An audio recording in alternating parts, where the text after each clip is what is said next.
بسم الله الرحمن الرحيم.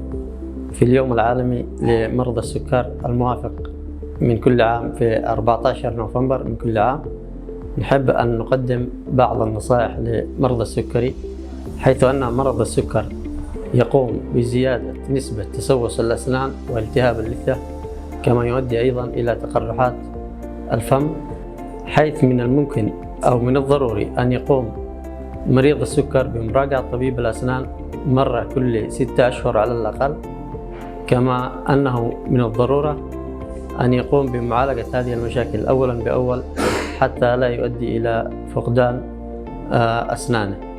Welcome to Dalma Specialist and Teaching Hospital. This is our modern dental department.